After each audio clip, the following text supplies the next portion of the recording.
down a little bit and get started. We have one panelist that needs to be done a little bit early, and we want to make sure to get everybody in so that you hear their wisdom.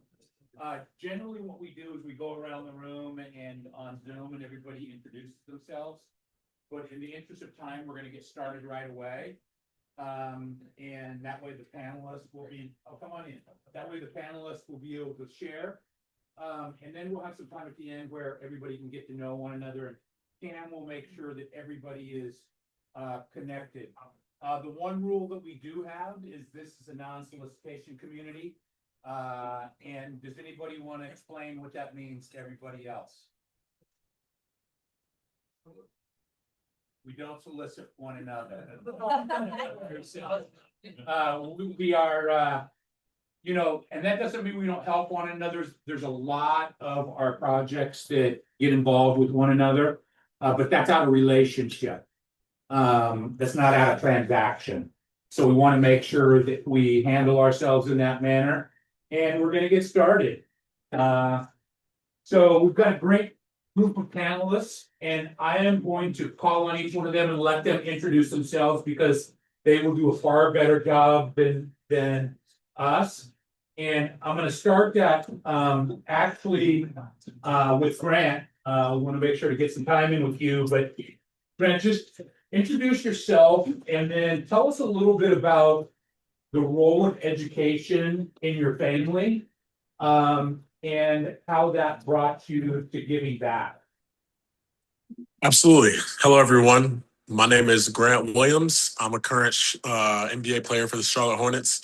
I went to the University of Tennessee at Knoxville, graduated in 3 years with a degree in supply chain management, collateral marketing, and have been playing in NBA for the past 8 seasons. I grew up in a household of education, as Kurt was just saying. My mom was an electrical engineer. She worked at NASA for 33 years, I believe is the number. And then my grandparents were educators, and my dad was a teacher as well. He also was a professional basketball player, not to the level that I am, but he stepped his. So the value of education was instilled in me from the day I was born. I was always told that, you can do both. You can have a successful, career while also being mindful of your study habits and how much time you put in. It was all about time management and also control of what you find valuable. And it started from a young age that I always tried to every little thing, whether it was arts, I was in many musicals, whether it was basketball, whether it was golf, whether it was tennis, whatever sport I could get my hands on. But I always remembered that, books came first. I was always told that if I got lower than a B in the household, might as well not even come home. Let's just say I tested that theory one time and I didn't enjoy it. But outside of that, it led to me being able to give back because I understood the value of what education provides. My brother and my 2 older brothers actually went to a local public school in the area. And I was afforded the opportunity to go to a private school for my high school season because, and I quote, my parents didn't want me playing for the head coach of the basketball team at the public school. So that was a unique experience. And what I learned was the difference in quality of education and why that matters. The things that I was learning in the 9th grade in private school, they were learning in their senior year of public school. And I wanted to, not only mitigate that disparity, but also provide to those who don't necessarily have the same resources to be able to give for themselves. So that was the basis of my foundation. I was huge into mentorship in the beginning. The reason why we are labeled the Grant Williams Family Foundation is because we took all of our family's values and brought them into the foundation. We've leaned out as the years have gone on, but our 2 main pillars are mentorship and literacy.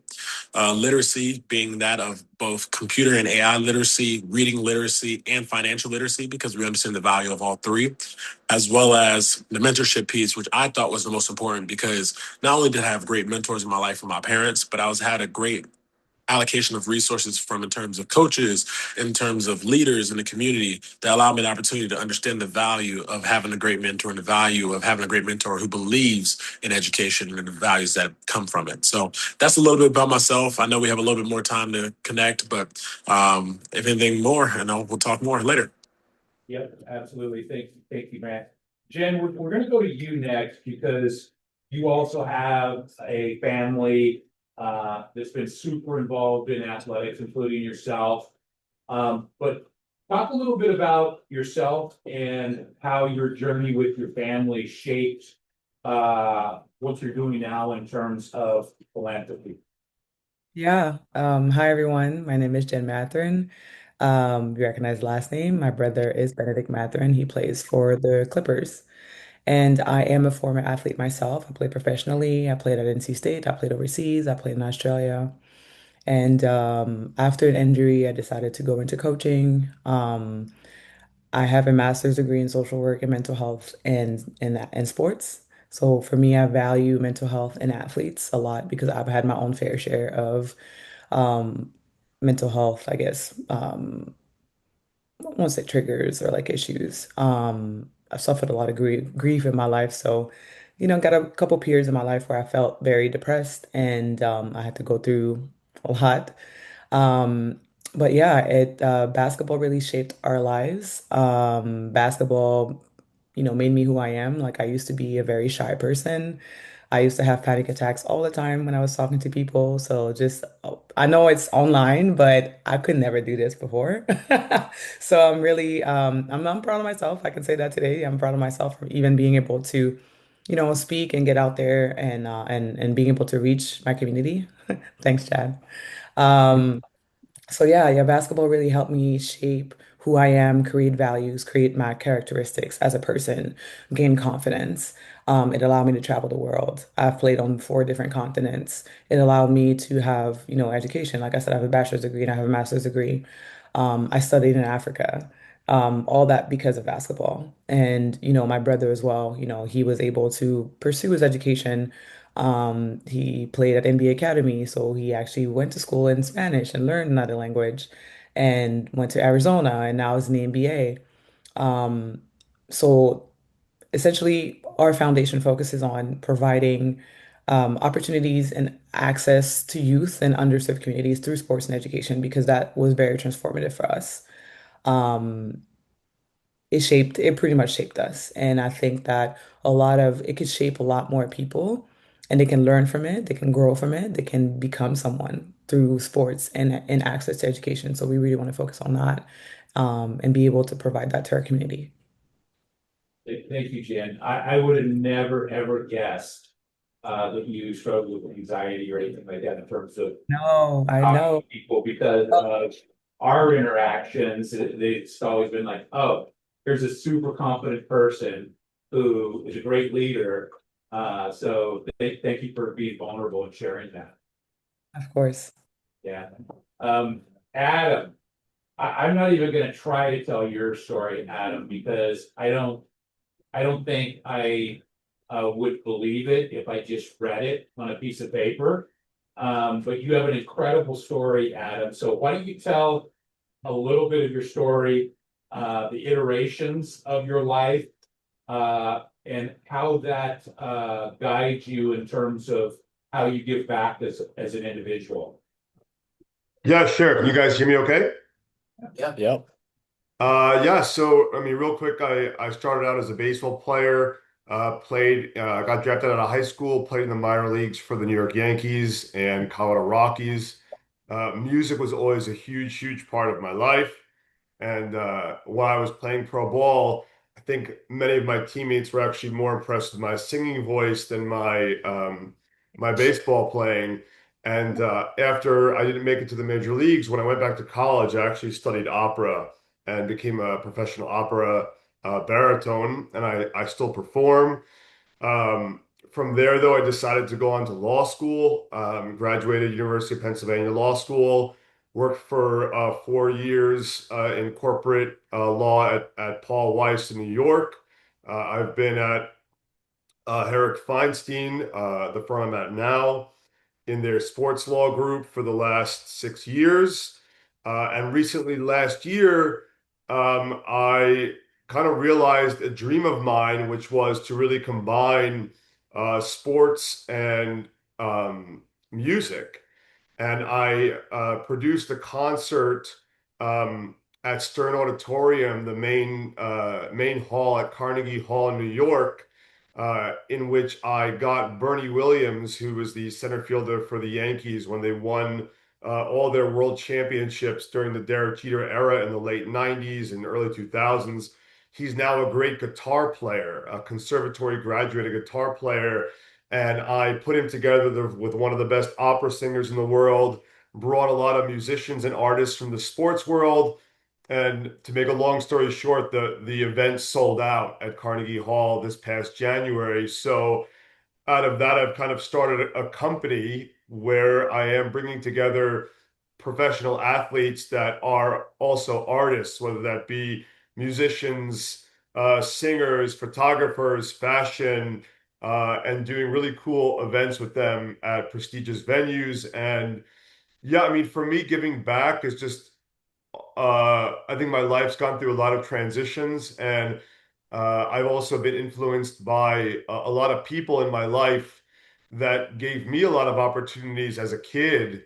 Um, to be around people that I admired, and that's always inspired me to give back. Actually, one of my mentors, Ray Negron, who works for the Yankees, is actually really in charge of a lot of the stuff they do in terms of community relations. And he was a huge influence on me, and I just think it's important to do that, especially with what I'm doing now with music, in terms of music education. I actually found that it's very powerful for kids when athletes that professional athletes that are artists also are able to connect with kids about those things. It actually impacts them in an incredible way. So hope I told that as short and in a way that made sense. We may have you sing your next question so that we can get a little taste of that music. That's all good, but you know, my 2-year and 4-year-old are sleeping right now. So if I do that, my wife will like kill me. I won't make it through the talk. We definitely don't I'm want happy to. broken up. Lauren, you have worked in the PR and marketing space for over 20 years now. NHL, NBA, NFL, you name it, MLB. You have clients from across all sports. Tell us a little bit about how you got into that, and then how you decided to marry, not your husband, but recently married, by the way. But your PR and marketing really with philanthropy. A little background, we have a lot of clients in common, and she does a great job in terms of making sure that they carry out philanthropic impact. So I'm curious how you decided to marry that, because usually PR people aren't the ones pushing the philanthropy. So my company is called William Raymond Communications. It's actually named after one of my clients who passed away in 2016, Will Smith from Satan.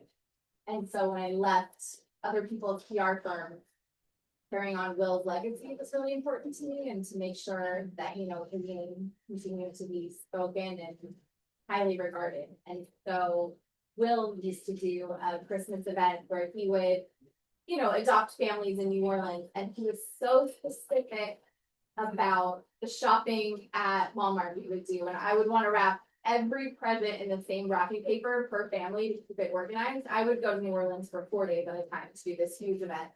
And he said, nope, this is not how families wake up on Christmas morning. Like, mix up the wrapping paper, make it as authentic as possible.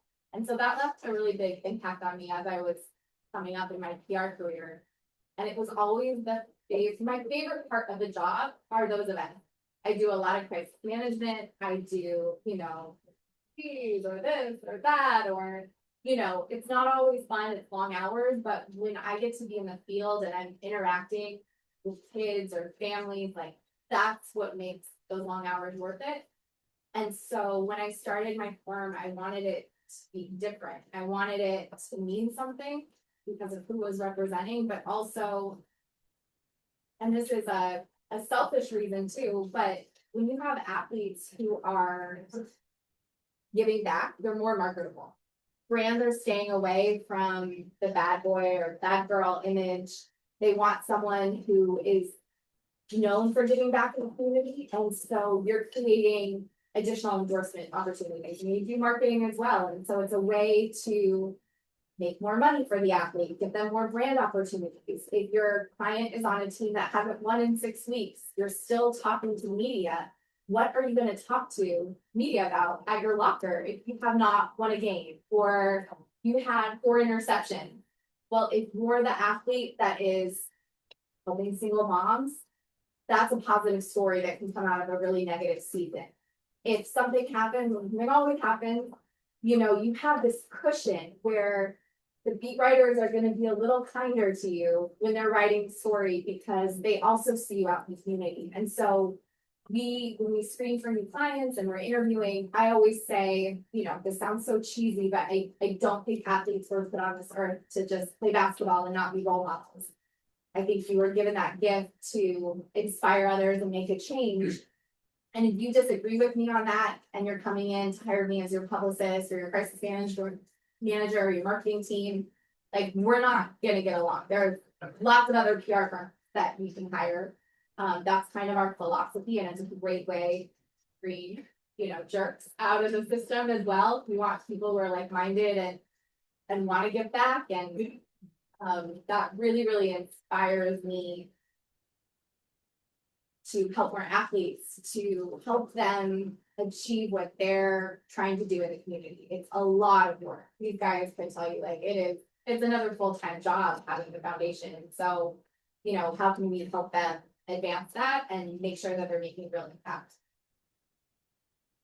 Grant, speaking of role models, you go back to Providence Day, you go back to public schools in your community, you run programs, like you said, around mentoring and then literacy. Talk a little bit about how you chose and how you channeled your passion into the programs that you run. Because you run some really cool programs around AI. Had one conversation with your brother who's at MIT. You guys are super dialed into STEM. Talk about the impact that you're making in that and how you chose that path. Yes, I'll start with what you started with at first, with the inspiration and also the leader. Like I always say, I'm a great. I try to be a great person. I try to give back, but it wouldn't be possible without 2 people in mind. My brother Gabon Williams, he, like you said, just graduated from MIT, but he's been the leader of our program from the beginning and inception of our foundation. He created the Hackathon for Good that we do to bring local area schools together. We had 6 area schools, public, and then 1 private in Providence Day with my connection there, to be able to not only help use AI and build, and you have students, rather than compete with each other, collaborate with one another to develop apps and utilize AI, not just be consumers, but also be understanding of how AI is used and how it's marketed to others. Other programming that we've done is the reading literacy program with the Sean Meckenberg Library Foundation. We do a summer reading program, which we're planning to expand on throughout the course of this full school season. But it's exciting because we've helped increase reading levels of students over thousands of students by more than 2 grades in just the past 2 summers alone.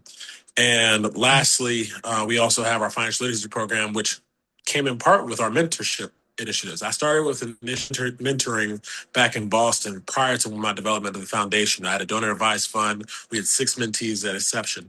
And then when we created the Grant Williams Family Foundation, we started with the 1 mentee in mind. And it was honestly handpicked by not only Providence Day School, but also we had an interview process. His name is David Sanders. He's currently the starting right tackle or offensive tackle for the University of Tennessee at Knoxville. Don't worry, I did not tell him to go there. That was his decision completely. But he was a bright young kid, and you talk to him today, you'll realize that he's going to be, do things beyond all the work that I'm doing. He's a special young man. And after that, we have a young lady who has just filled his role, and she's in 9th grade. So it's super exciting because not only do we have the programming that we utilize for students that are outside of the Providence Day School community, but the same opportunity that I was awarded, I wanted to do that for someone else. And David Sanders came from a community similar to my own. And he was an athlete. It just it made sense to help at the time. But now the student that we have is a non-athlete. She does tennis on the side, but our whole initiative with the scholarship at Providence Day was to provide opportunity to bright young kids that need a chance to show not only the value of their mental, but also to be able to develop as a person. Because I said that my time at Providence Day not only allowed me to be better on the academic side, but it also taught me what life is like outside of the area I grew up, and seeing jobs and opportunities that are unique to the ones that are surrounding me day to day. So I always want to say big thanks to my brother for the creation of the programs, and I've been a thought partner, but also more so have been on along for the ride at times. But at the same time, also my mother, who, like I said, she was the initial leader of our foundation. My brother's a current executive director now that he's graduated, but prior to that, my mother pretty much held the whole foundation down for the first 3 or 4 years, and she was able to not only run all the programs that my brother and I helped develop, but also she was the coordinator for not only events, whether it was golf tournaments, whether it was basketball camps, top to bottom. So without those two that have really been a fundamental part of the organization, I wouldn't be in the place I am today. And all the work that I like to do, I make their jobs a lot harder because I try to give back as much as possible. So I want to give a huge shout out to those two, and also the mentees that have come along the way, and Dante, Josiah, David Sanders, Helena, even more recently, Elijah, who's another part of our scholarships and partnership. We have one more thing. We have a partnership with Hoop Tea Charities, which is another foundation here in the area in which they do work. And we partner to do 5 scholarships at Providence Day. So we expanded on the individual one with David Sanders, and now we have a total of 6. So I know there's a lot of things to talk about, but I appreciate you guys waiting for the time. Yeah, absolutely. And I know you got to jump pretty soon, but I talk a little bit about how the gap between private school and public school education when it comes to STEM. And then because you are running programs that you are running, how do you scale those programs so that more kids have access to them based on the network that you've built, not only from Providence Day, but also your time in college and then also your time as a professional? Absolutely. So, in terms of scaling, I'll start with that. It comes down to partnerships and understanding that you can't do all the work on your own. That's something that we initially tried to in the first 2 years of the foundation. We tried to do so many different things and all of our own, but we realized that the more impactful work can be done by not only having people that are helping you do the work with you, but also have like mindsets that want to make an impact on those individuals. So even our partnerships with Big Brother, Big Sister, so that way we have their mentoring, and we also have an opportunity to get to know more kids. And lastly, to be able to really give back is the most important thing. So can you repeat the first question? Sorry, I remember the second, but scaling comes down to finding thought partners that can help not only put the ground details and work in place, but also can run with the ideas that you have in place. Yeah, I was just curious as to the gap between Oh, the gap. public school when it comes to STEM. Absolutely. So the gap between public and private school is immense here in North Carolina. We have computer programs and classes at youth levels, whether it's middle school, upper high school. But if you go to Providence Day, if you go to these private schools that are in the area, they start learning how to utilize AI in elementary school. And they have computer labs and things of which I graduate with an iPad. Now they graduate with a laptop at these schools. So it's a real big disparity because you aren't able to not only utilize the resources that are at the school, but also to be able to have those extra hours at home to be able to prepare and to do all that you can. So we try and curb that by not only providing opportunities for students to learn how to use it in time, but also give them a chance to understand that they have relationships to be able to create as well. So even with the Hackathon for Good, our number one thing was we wanted kids to collaborate. And as they left, we wanted them to stay in touch with one another, because the one thing that brings students together outside of sport is like interest and love for technology. and those students still have great relationships. I try and keep up with. We have 6 groups this year. I try and keep up with 2 of them to make sure that they all stay connected. So that way, in the event that they do want to create something and build something or expand on the thoughts that they created that day, that they can. And so far they have, and it's super exciting to see the communities kind of integrate with one another and communicate with one another, because it not only provides opportunity for the kids that don't have it, but also gives perspective to the kids that do. Thank you, Grant. And I know you might have to jump. Yes, I appreciate you guys. Thank you guys for your time. I'm sorry I have a hard stop at 9:45, but thank you guys for the time, and I really appreciate everything. Yeah, thank you. Jen, you're the first woman from Montreal Nord to play D1 basketball, to play professionally. And talk a little bit about the gap you see in opportunities for young women in terms of sports, and how you want to have impact in terms of that. Yeah, so could you repeat one more time, please? Sorry.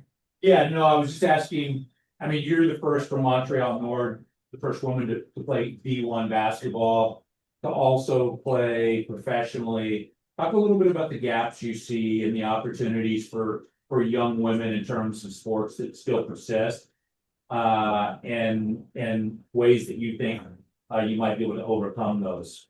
Yeah. One of the biggest challenge for me, like for people who don't know, I'm from Montreal, Canada. The culture of sports is very different. Like we celebrate hockey a lot in Canada. No, that's not a, I don't think that no one's surprised about this. But we also have like Montreal North is also a big melting pot. So we have a lot of different immigrants coming from other countries and that are living there, right? And majority of those immigrants' families are going to focus on the education piece, which is, be an engineer, be a doctor, be a nurse.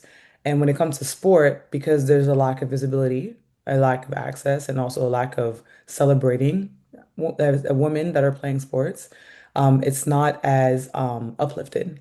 So I remember growing up wanting to play basketball and my mom being like, why? Why would you want to do this? There's no avenues for girls. There's no money in sports. And obviously that lasted a long time. Like we just seen just this year, WNBA has been able to increase everyone's salaries, which is a great, great win. We've seen it also as well, in FIFA for women's soccer and all that. But before, we just didn't, we couldn't aspire to that as a female athlete. So my family just thought I was wasting my time playing basketball, and where it was bringing me a lot of joy, and it was bringing me, like I said, it was forging my character and all that. But now I receive a scholarship to go play in the US, and I see, you know, I'm playing in North Carolina and I have teammates from Atlanta. I have teammates from Tennessee. I have teammates from New York. Their families are traveling, are driving down to come see them, because they understand the importance of sports. They understand how transformative it can be for them, because also it's gratifying, right? Because if you're good at sport, you can receive a full scholarship. NC State put in $250,000, invested that in me for me to just go to school and to represent them. This is something that's completely different in Canada. We are not there yet to be able to offer those opportunities for athletes in general, not just like for females. But um, there's other things too, like there's access to gym. Like this one of the biggest gap that we see, especially in Montreal. There's the resources too, like paying the coaches, having quality coaches. I remember when I was playing in high school, my coach had 2 jobs and was being paid $7,000 to coach the full season. It's just not enough. You can't afford to live and take care of your family for that. So the importance of sport, it's growing. People are seeing the interest. We just had the Toronto Tempo, which is the newest WNBA franchise. that came to Montreal just this past weekend. We were very fortunate with the foundation to be able to activate with them. And that's huge. That's huge for the city. We were able to witness a historic moment for Montreal and also for Canada. We broke a record. 20,996 people attended the game, which is huge. So we're seeing some changes, and these initiatives and these accomplishments are things that are going to be helping, our government and our country to realize that, hey, like if you pour into sports, if you pour into other things than just hockey, we can offer opportunities to other people. Um, yeah. As the co-founder of the foundation, and I know you guys do work in Canada, you're going to be doing work here in the US, Europe as well. How does that shape your philanthropy? For me, I've been fortunate, to be able to travel literally across the globe, and every community, every country, people are different everywhere. So I get to learn. You get to learn, pick everyone's brain differently, the things that work, the things that don't work. Um, um, different cultures, like that's what culture brings. It brings people together, but it also allows us to expand ourselves individually speaking. So I was able to just gather so much resources from like literally traveling everywhere and just grabbing something here and there. I also, listening to the communities makes a lot of sense, to understand what are the needs, what are the gaps, what can you bring? When I do an initiative in Indiana, for example, compared to Montreal, compared to Haiti, because our family's from Haiti as well, and we've done activations in Haiti, it's different needs, different communities. Like, I can get away with like just throwing a basketball camp in Montreal, but that's not what Haiti needs right now. They need other type of resources. Same thing for Indiana. We were very fortunate. Actually, it was kind of a fluke. Like we ended up in Indy, and there's like 50 to 60,000 Haitians living in a community. And the first year we've done a camp, which was great, but a lot of the kids were never involved, were never subjected to basketball. They've never tried. Like a lot of the Haitian kids, it was their first time trying basketball. And when we realized that community there who moved from across the US, there's food insecurities. There's the language barrier. They don't know where to go and get the resources, how to get the resources. Everyone's celebrating Thanksgiving, which is an American, holiday, but they're being, in the culture, not really knowing what it is, but they don't have the resources to celebrate. So these are little things that, like, as you talk to people, as you are in the community, you're able to see the different needs that people need and that people have, and you're able to meet them. Thank you. Lauren, you sit at the intersection of like elite sports media and charitable endeavors. And you don't have to name any names, but you and I know that a bunch of athletes try to establish charitable initiatives and fall flat on their face. What do you see as being the main reason or reasons that people are unsuccessful, that athletes are unsuccessful when starting charitable missions? Yeah, I mean, I think my advice when the client says, hey, I want to start a foundation is don't, get in the community, do the work. If you would like to start a children's cancer foundation, start by going to the children's hospital once a week. A foundation is running a business.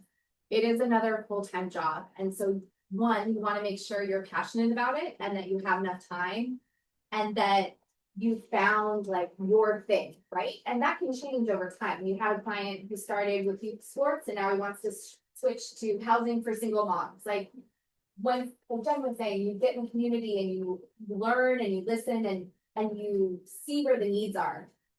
We have a lot of clients who say, I want to put on this event, or I think this is the best thing that we can do for this community. We have a saying in my company, like, did you ask?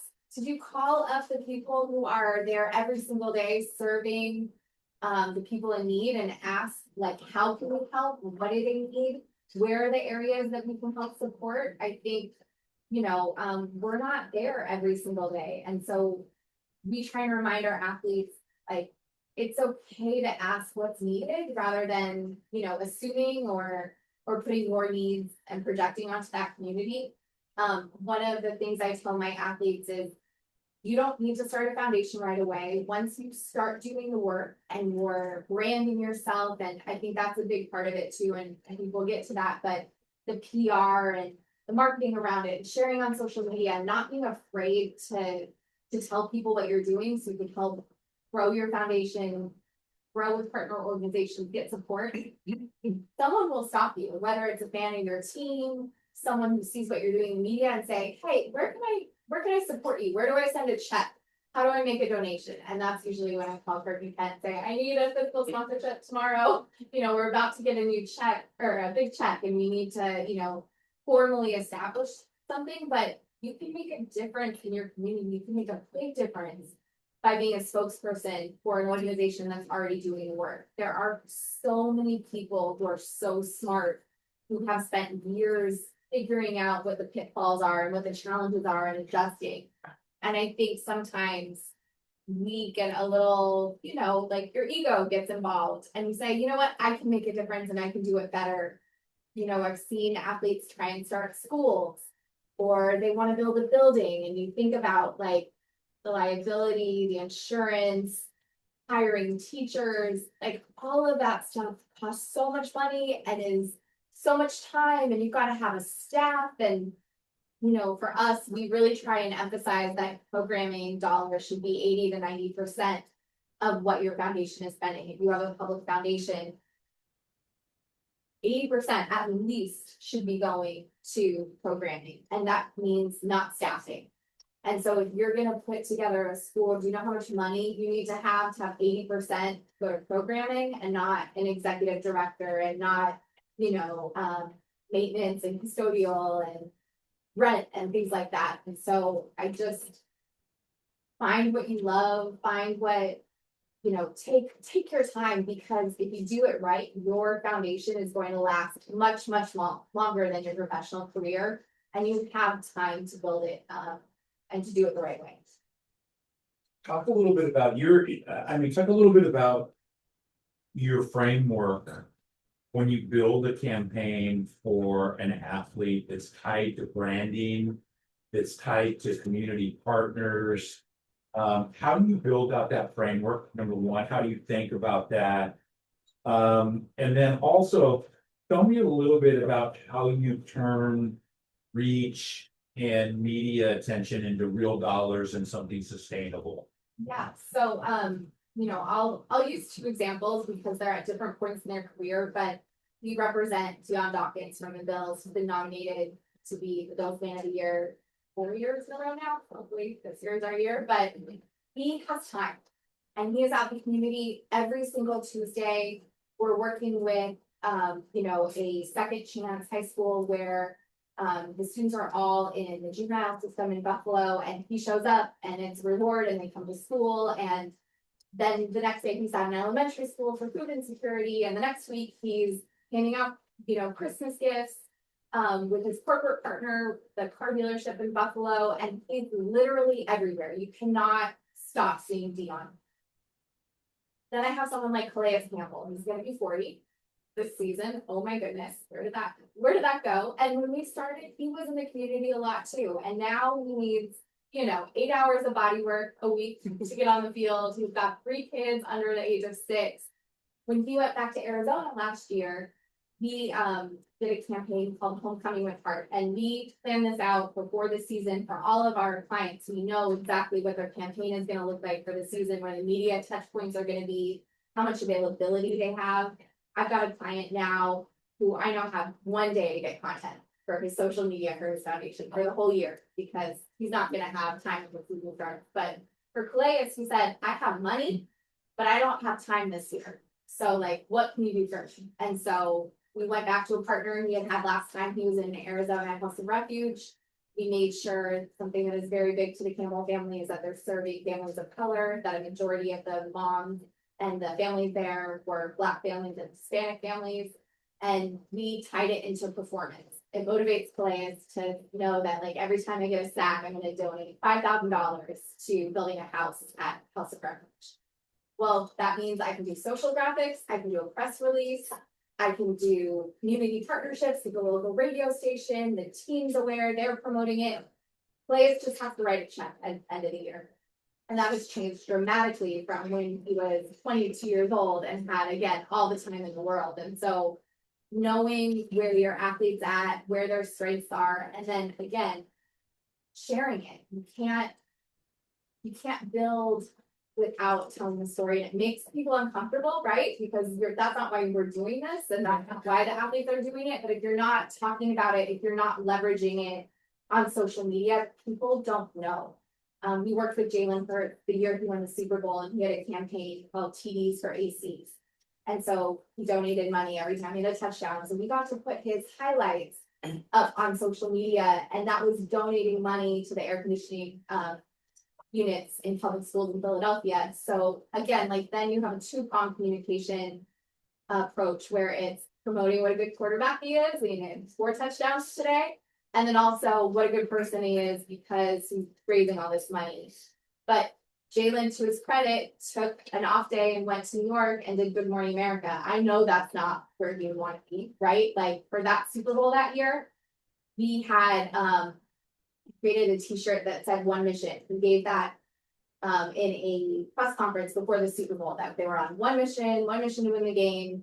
And I said, great, we're on one mission to provide ACs to Philadelphia. I didn't need his time for that. I got that off the tape. We had a t-shirt made. I knew I could go back to Good Morning America. Like I had no time. It was the Super Bowl. And so Jalen recorded a video to surprise one of the public schools. We had the t-shirt shipped to the school and put the teachers and the students in. Good Morning America came to the school knowing they didn't have Jalen and just had a video. And they were able to celebrate one mission. We got the big national TV exposure. And again, like knowing Jalen didn't have time to give that. And so it's just figuring out like where younger athletes are going to have so much more time. You know, if they've got supportive family, if they have an executive director, if they have someone helping them navigate. It's a lot of work and it can be really complicated. And so it's a big team project. And I think it's okay to just show up at the beginning because that's where you're going to find your passion and make sure it's also something you really want to do. You want to stay committed to. Adam, as a, former baseball player, you've transitioned a couple times. One to opera and then law school, of course, you successfully transitioned. Talk a little bit about the resilience that it takes to transition. A lot of athletes don't do that well. How were you able to do that? And then do you think there's a way to teach younger athletes how to successfully transition when their career is coming to a conclusion? Yeah, I would say that, I mean, you'll probably laugh when I say this, but when you say successfully transition, it wasn't without, a lot of personal drama and, tough things. And I mean, I know Jen mentioned, depression. I remember after my first semester of law school, I had done incredibly well and I still kind of felt a little messed up and whether I was doing the right thing and wanted to quit. So, it's not easy, especially when you have something that, anchors you, like being a professional athlete and you've really succeeded at it and you're used to having that status. And now, you've got to do something else, right? And maybe start at the bottom of another field. I think that what helped me transition is using the same motivation and brain power that as an athlete I would use to say, okay, I'm at point A now in my skills, or at point I need to get to point B. How do I get there? And I think using that mindset and applying it to different things allowed me to succeed at them. Um, I also think that, you know, I actually kind of purposely went after my weaknesses a little bit. Um, I had been a professional athlete and, going into opera. And one of the reasons I went to law school is because I wanted to, even though I knew I might not necessarily love it, I wanted to be able to build a real skill set so that I could take what I learned as a pro athlete and actually kind of give it form, right? And give it some sort of gravitas in another field. So I think that, and also just staying open and staying curious.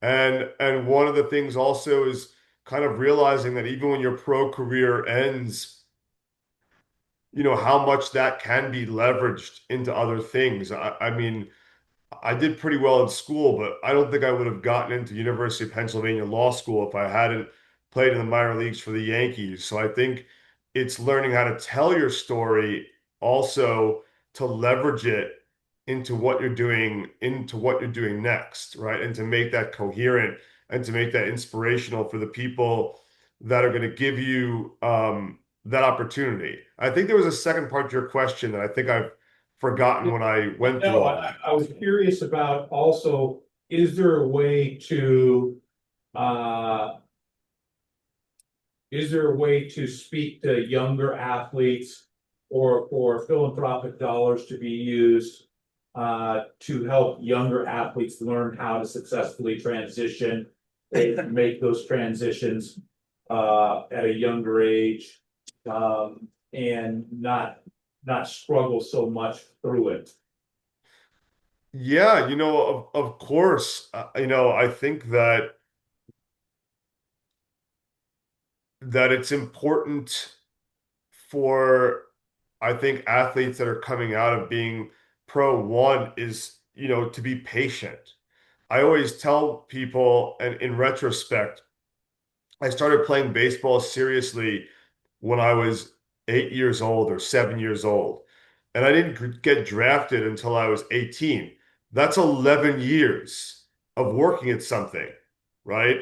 So if you retire from sports at, let's say, 35, yes, there are those stories of guys that just, go right into the next thing. But who's to say that this next part of your life, isn't going to take some time to develop? And again, because you're used to being on top, and you're used to that success, sometimes it's hard to say, wow, this might take some time. Also, obviously, you can shorten that down if you start getting educated earlier on in the process. And then I think in terms of, nonprofits, I mean, to me, I think a lot of it goes to mental health. I think something that, Jen brought up, like, you're not, as an athlete or no matter what you do, your identity is not that thing, you know? And I think that when someone gets, and I can speak for myself, when I get too caught up on fixating on an identity, and then when I have to do something else, my nervous system will kind of go into panic mode because it's like, wait. You're not supposed to be doing that. You're actually this. And I think it's learning to be open and to kind of realize no matter what I do, I'm none of it. I actually remember this interview I just watched, ran into of Oprah when she was first starting her nationally televised show. And whoever she was interviewing she said something like, I really, really want to succeed at this. She didn't know she was going to be a success yet. She was saying, I really, really want to do well. But if I don't, I'm going to be okay, right? Because this isn't me. This isn't who I am. I'm so many other things. So I think that understanding that you aren't your role, being patient with yourself, but and then also applying the same attitude that got you to the top once to something else will help you again. And then, reach out to people and don't be afraid to take a step back, to take a step forward, because when I first became a lawyer, it wasn't very glamorous. It wasn't playing for the Yankees. It was like, Adam, you got to stay up till 3 in the morning and check all the footnotes and organize the signature pages and like do all the grunt work. It was like, man, I'm back to grunt work stage now, but sometimes that's what you got to do. And that's not a bad thing. That's not a hit to your ego. That's something that needs to be done to build another skill in another domain, right? Before you can then combine your excellence as an athlete or whatever you did previously to actually be even stronger. So I'm sorry for being a little long-winded, but that's No, my that's my great. Thank answer. you. Thank you. Jen, speaking about identity, you wear a lot of different hats. You're president of the foundation, you coach, you're business manager for your brother Benedict. Talk a little bit about how you juggle all those uh, different aspects of your life while driving a mission-driven organization. And what advice would you give to others in terms of doing the same thing? So I don't sleep. I know I look great right now, but um, honestly, it all comes down to the nose. It all comes down to love and passion.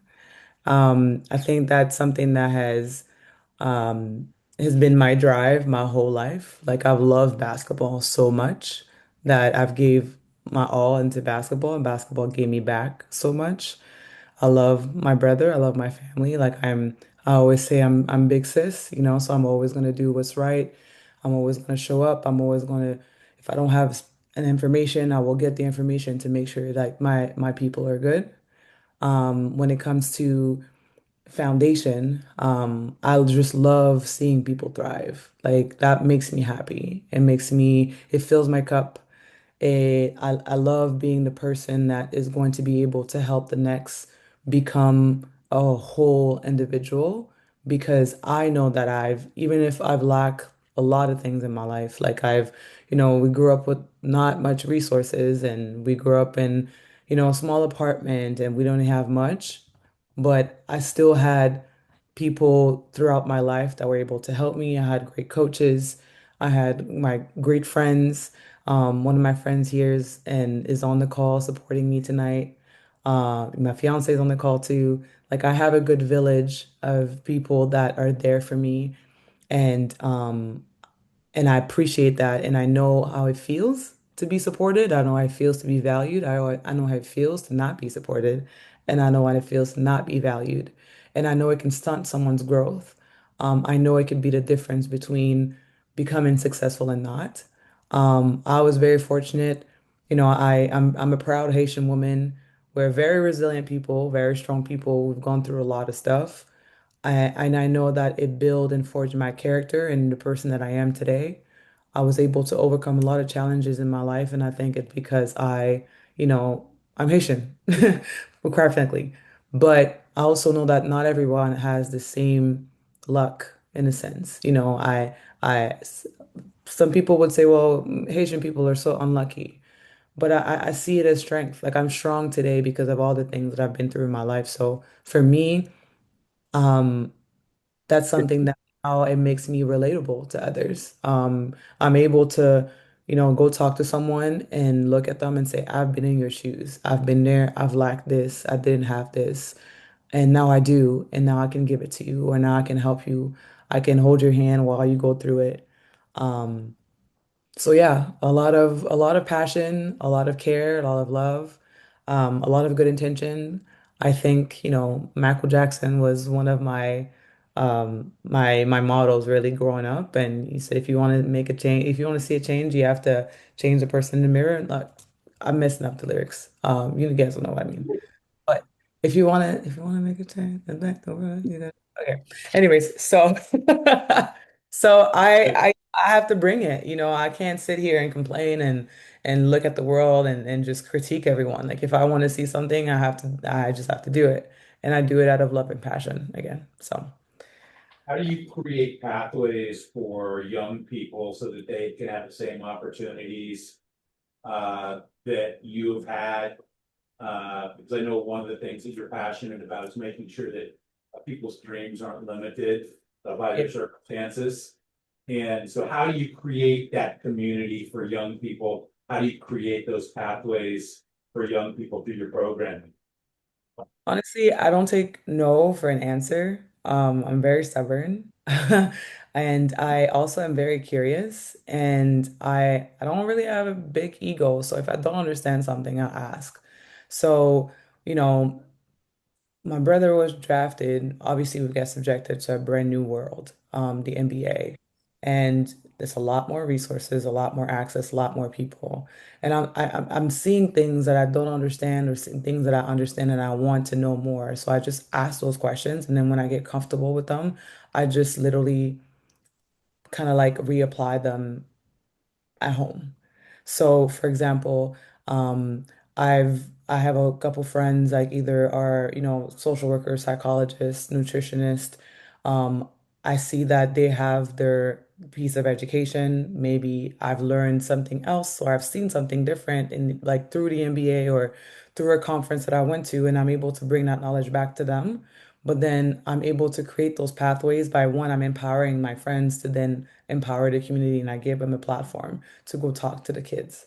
So it also creates, it limits the gap and it shortens the gap really because sometimes you bring and like individuals that are professionals and they don't have the language to speak to their community, right? So I want to be able to bring whatever knowledge I have and whatever I'm subjected to and enrich and empower people in the community so that they can then translate it back to their communities. Because like I think Lauren said that earlier, you know, yeah, if you want to come in somewhere and do something, you can create an opportunity, but there's already people working, doing the great work.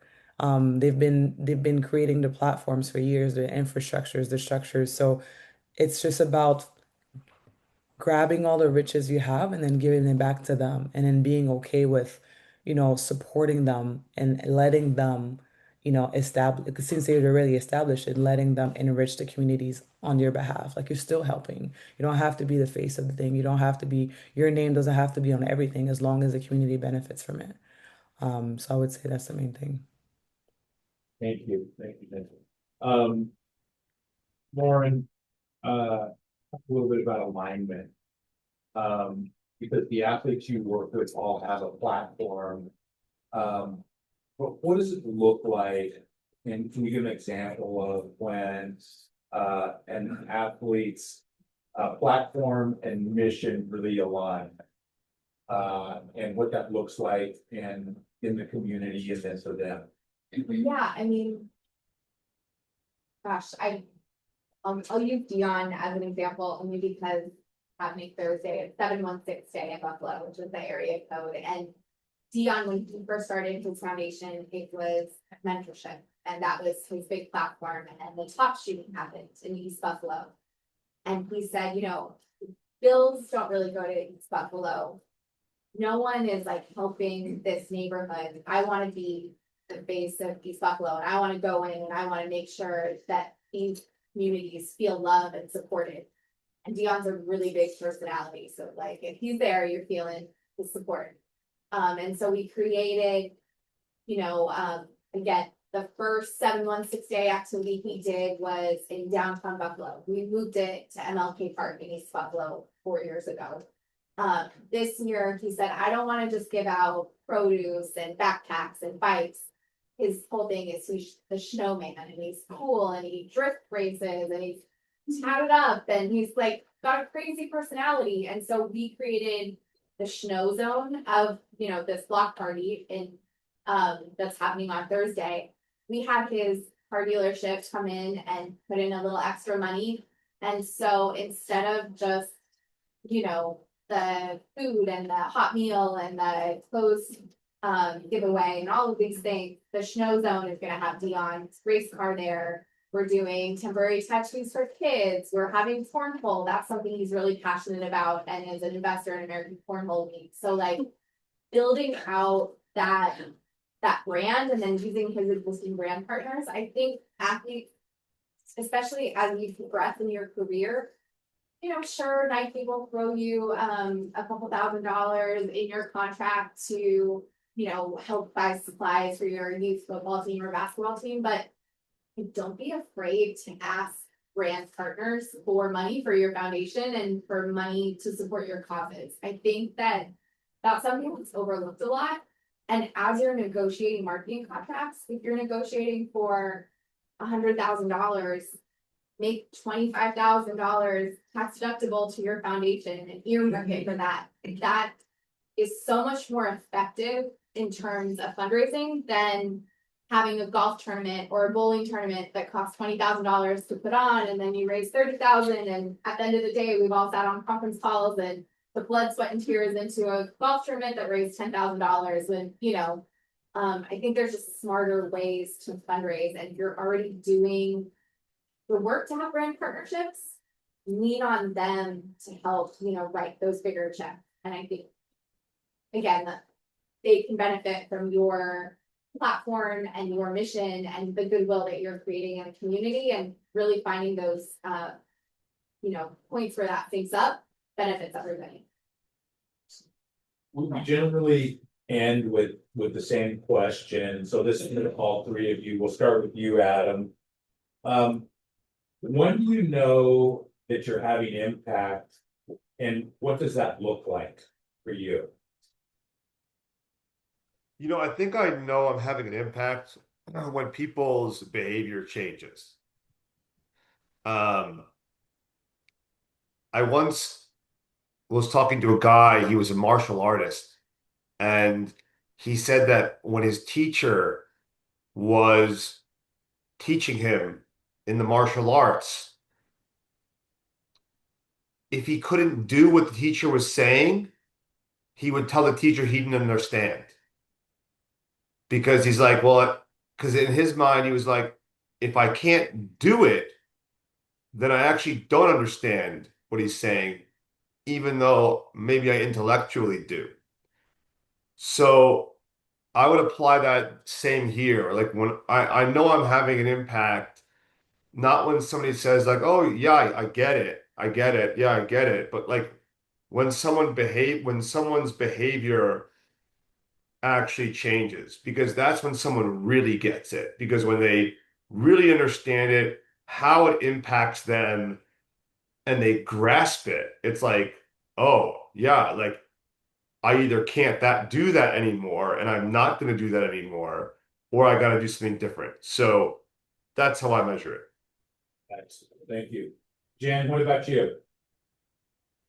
Um, I think I want to like I could echo what Adam said, but also for me, I think the feedback really what we're getting when people, you do stuff for people and then sometimes you don't hear from them afterwards.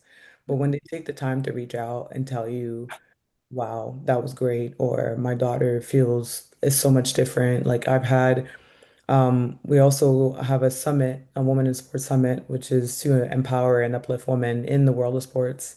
And I remember having this lady come to the summit, and she was like, I don't know you guys. I've seen it online. It looked cute, so I wanted to come. I'm not an athlete.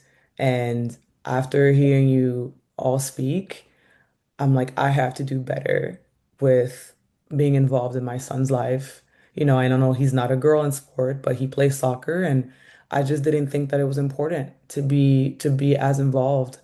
I take him to practices, but just hearing you guys speak about what it means to you to see your mom on the sideline cheering, understanding the game, understanding your position, and how that is so gratifying and it impacts the confidence of the kid and also like the relationship you have, just having the people tell you those testimonies, I think is how for us we measure impact. We have parents that tell us my kid was playing D3 and now they're on the D2 team. or they weren't working hard at all and now they're, they want to try different sports. Like to me, that's how we measure it. So feedback is very important um for us. Yeah. I think sometimes I work so fast that I forget all the work that we're doing, and helping our clients do. I think, sometimes we get emails like that. We make sure our clients do free camps. If they're gonna do a paid, they always do it free. We got a letter this summer that Gerald McCoy, who's like client of ECF, we gave out food and had a free camp and made sure it was well organized. And, it got a backpack full of canned goods to go home with. And we got a letter from that parent, which like, okay, stop, take a minute. The feedback's really important, like Jen said. I been doing this a long time, and Elias, when he started, gave scholarships to, he's one of 8 children in the house, so Black families with more than 5 kids got college scholarships. And one of those students is now graduated and is working in a laboratory to, on HIV, right? And wrote a letter and got back in touch, and we were on the Kelly Clarkson show, and she got to surprise Claire that like those college scholarships so many years ago, like that has real impact on someone's life. And I don't stop to think about it as much as I should. And that was a great question, because I think I'm just like on to the next project, but it really does matter, and it really does change someone's life. And where do you go tomorrow? Back to Vegas for something. So that's our schedule. I want to thank you all. Jen, thank you so much for participating. We're excited that your brother is out here in LA this year. Amazing. And Adam, thank you for participating, Lauren and Grant, of course. We do want to give you guys some time to be able to connect with one another, because you didn't introduce yourselves at the beginning. So take some time to actually meet some people you don't know. It's easy to have conversations with people that we do know, but there's a lot of great people in this room doing very, very, very good work. So take some time. There's food back there. Still a bunch probably left, so grab some if you're hungry. And Cam, when's our next PT? October 13th is going to be health and wellness and philanthropy. So everyone here will get an invite for that, and hope to see y'all here. And then also for everyone online, so you get an idea, this is all the beautiful faces here. Just so you get an idea, you've been talking to your screen all night, but there's real people here. And Cam will send out a list of everybody that was here. So if you want to connect with somebody in particular, you're able to do that. So thank you, everybody. It's a great night. Thank you all so much. Yeah, couldn't have done it without everyone. So appreciate y'all, and we'll be in contact. If you need anything, just let us know. Jen, Adam, thank you so much for your time tonight. It was seriously such a pleasure to meet both of you. And yeah, thank you again. Thank you. Yeah, have a great night. All right, bye.